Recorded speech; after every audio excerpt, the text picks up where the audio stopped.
this is the last pre-race review. That's a bit sad. Hello, my name is Alex Does F1 Stuff and welcome to a pre-race review for round number 17 for the Abu Dhabi Grand Prix around the Yas Marina circuit. And yes, it is the last pre-race review. I have done not 17 of these, as I didn't start doing the pre-race reviews until a couple races into the season, but it is the last pre-race review of the 2020 season for rounds number 17.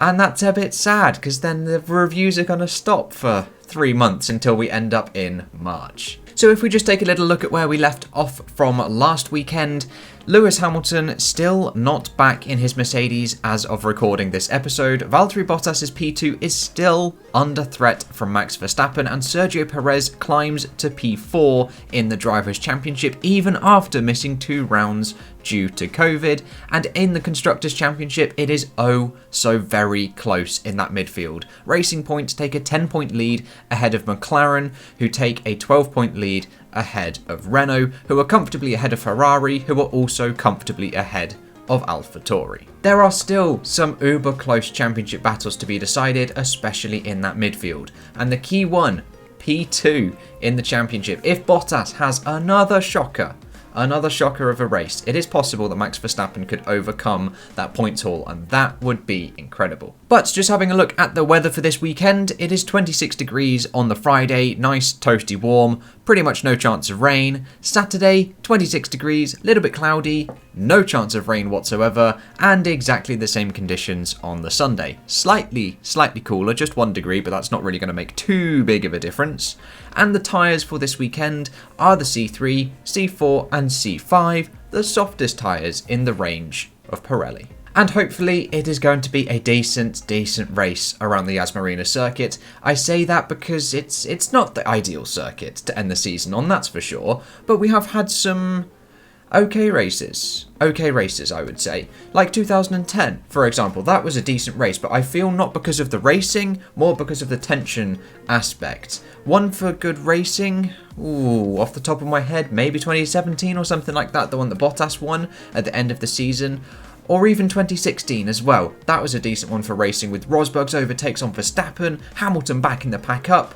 We've had some decent races there. But let us dive on into the review, and we start with Racing Point, the winners of the Sakhir Grand Prix. Sergio Perez, absolutely supreme that weekend. And unfortunately, he looks like he is out of a drive.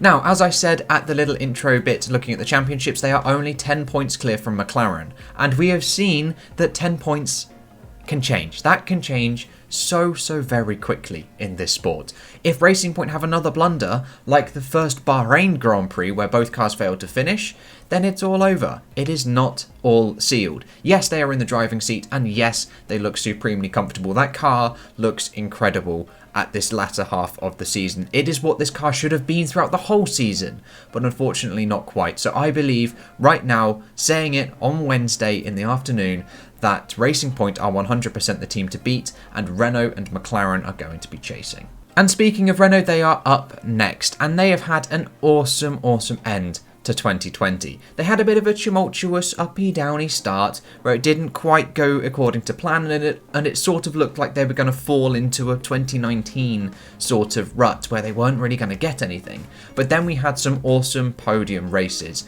The Eiffel Grand Prix, Imola, and of course Sakhir, and we've had a few P4s and a few P5s from Daniel Ricciardo. An awesome end to this year, and amazing momentum to carry on into 2021, especially since they're picking up Fernando Alonso as well. It's all looking good for Renault. But unfortunately, ahead of the Abu Dhabi Grand Prix, I don't think they're going to be the team to beat. I thought they were going to be the team to beat in Sakhir, but they were second best. They were second best in Sakhir for midfield teams. Wow, actually second best in the whole race. They were second, only behind Racing Point.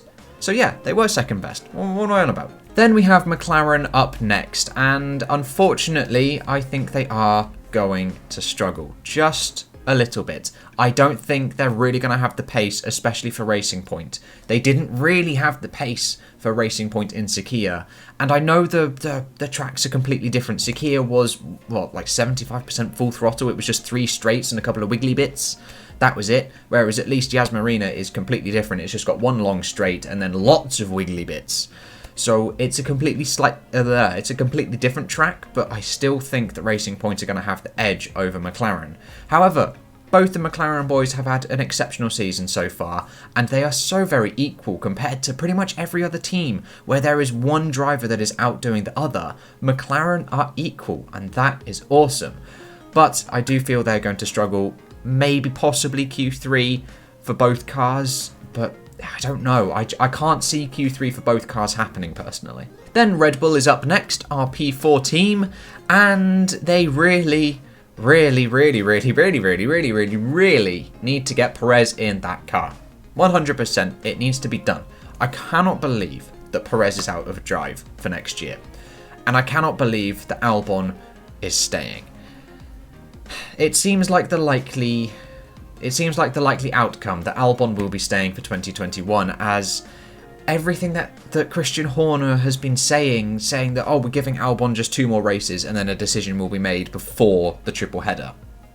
No decision has been made. Nothing at all. So it just... yeah, I feel like it is going to happen and he is going to stay, and the results just aren't going to come for Red Bull. So they need to get Perez in that car and also sort it out and make it drivable for everyone, not just for Max Verstappen. You're never going to win a championship like that.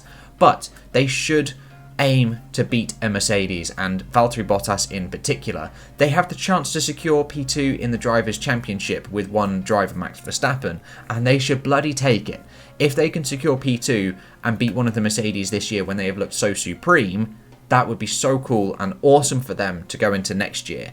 But it could be a bit difficult because I feel Mercedes are going to want to just surge forward and dominate the weekend. But I do think it is looking nice and tasty for Red Bull as long as Max Verstappen can keep it out of the walls. He's had 5 retirements this year. 5.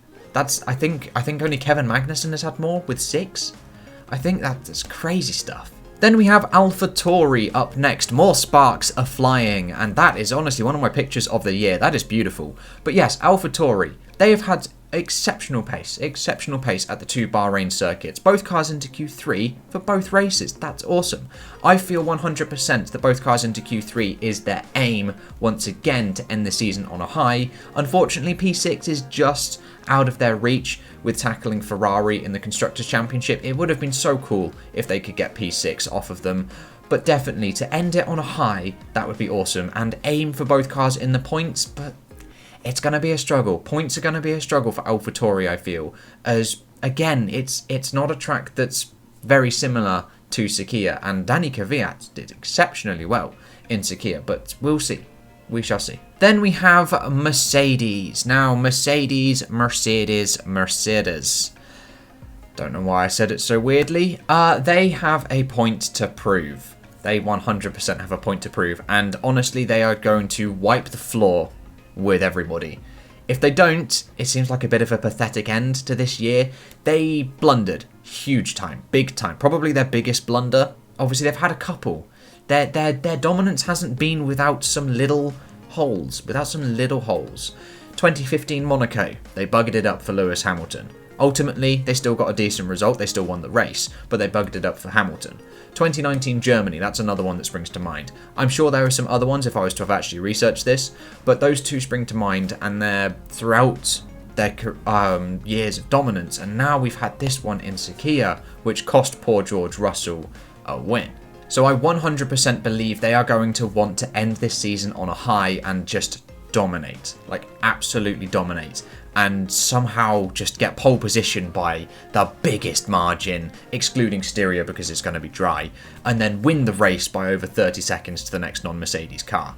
But it is currently 2 o'clock on a Wednesday, and there is still no information yet on Lewis Hamilton, whether he will return for Abu Dhabi or whether George Russell will be back in the car. I would love to see George Russell back in that car and have another shot at it, because Sakhir isn't a proper circuit. Sakhir's not a proper circuit. So to get George Russell in Yas Marina in the Mercedes for a proper weekend, that would be so much better, to where he's more comfortable in that car, where he's had the experience, he knows what buttons to press on the bloody steering wheel, for God's sake. It would be so much better, but equally, if we see Hamilton back, it's not going to be the end of the world, and that's still going to be decent. And then throwing it back to Ferrari, team number 6 and 6th in the Constructors' Championship. A bit of, well, a lot of a fall from grace, really, considering their year last year. 3 victories in a row, and now they've fallen to, what, 3 podiums? 2 for Leclerc and 1 for Vettel? Yeah, that's not ideal. Not ideal at all. But honestly, they've had an exceptional upwards curve throughout this year. They started it very abysmally, and they've ended it quite strongly, actually, quite strongly. And Vettel has had a 100% improvement. He's no longer looking shabby and nyeh. I think it was that podium in Turkey that really just flipped something in his mind, that I've actually got something to look forward to in Racing Point. I know I'm done with Ferrari. I'm going to do my best. They keep buggering me over with pit stops and whatever, but I'm just going to push and give it my all, so Racing Point going towards Aston Martin know that they have something awesome in me going into next year. However, I feel it's going to be a slight struggle for Ferrari. Q3 possibly for Leclerc, but I'm actually putting some money on Vettel out-qualifying Leclerc again. He has seemed so strong the last couple of races in qualifying, and honestly, don't discount Vettel if he doesn't out-qualify Leclerc. That didn't make any sense. I think Vettel is going to out-qualify Leclerc. There we go. Simple as that. That's all I had to say. Then we have Alfa Romeo. Now, this is a team that has actually done quite well in the latter half of this year. And that is known from the boss, I can't remember his name, Fred's surname that begins with a V. He said that they started the year a little bit cautiously. They didn't quite extract everything that they could at the start of the year, and now they have. And it's shown. They've actually improved, especially Giovinazzi. He has gone forwards. He's consistently beating Kimi Raikkonen at this moment in time. So I think they're going to have a decent race, but it is going to be a struggle. I unfortunately don't think they're going to get out of Q1, because I don't know. It just doesn't seem like it's going to suit them. But if they do, it's 100% going to be Giovinazzi that gets out. And then in the race, P13 tops, unless it's hectic. But, I said a couple of races ago, I think we've used up all of our hecticometer. But the hecticity, that's a word, the hecticity has just constantly increased throughout this season. So don't discount Yas Marina for being another bonkers race, and perhaps some Alfa Romeo points, but I genuinely think P13, possibly Q1, out of Q1. Then penultimately we've got Haas. Now Haas have said goodbye to Romain Grosjean. Sadly, he won't be returning to the grid in Abu Dhabi, which means Pietro Fittipaldi gets another shot at a race weekend, which is awesome. Now he needs to aim slightly higher than just aiming to finish the race. I feel like he needs to outrace one of the Williams, one of maybe Magnussen, but I think that's going to be a bit of a stretch. Perhaps one of the Alfa Romeos as well, but he definitely needs to aim at outracing another car. I feel that's going to be his goal. Q2, nope, not a chance. Magnussen, possibly. I feel they're in a very similar boat to Alfa Romeo, but if anyone can do it, I think Magnussen can, but it's going to be a struggle. And then finally, Williams. Now, Williams, if they have George Russell again, it's possible, George Russell could return, they're going to do quite well and 100% into Q2. And again, if it is a hectic race, points is on the board. Because we know now what George Russell can do. We've always speculated that, put George Russell in that car, he will do really well. But it's always been like, there's just that little bit that, like, maybe not, because he's been in this Williams for so long, or things along those lines that you always hope someone will do well, but there's always that bit that's like, are they actually going to do well? And my God, he did. It was exceptional to watch. And if he goes back to Williams with this knowledge of Mercedes, with how they run their weekends from just that one, because my God, he will take that information in and he will feed it back to Williams and he will help them improve and drag Williams forwards and forwards and forwards and forwards. He is the driving force that is going to score Williams points. Latifi won't do it. Not a chance. Not a chance. If Williams want to score points, they need George Russell back in that car. So if George Russell is returning to Williams and Lewis Hamilton is returning to Mercedes, Williams have a shot at points. 100% Q2 and definitely a shot at points. If he doesn't and Jack Aitken is back in the car, it's going to be a struggle for one of them to get into Q2 and definitely a struggle to get into the points. And there we go. That is the end of my pre-race review, the last pre-race review of 2020 for the Abu Dhabi Grand Prix around the Yas Marina circuit. If you have disagreed with anything that I've said, please let me know down in the comments below. If you have agreed with anything that I've said, also let me know in the comments below. But that is all I've got for you today, guys. I hope you have enjoyed, and I will catch you in the next episode with whatever and whenever I decide to make it. I'll see you guys then.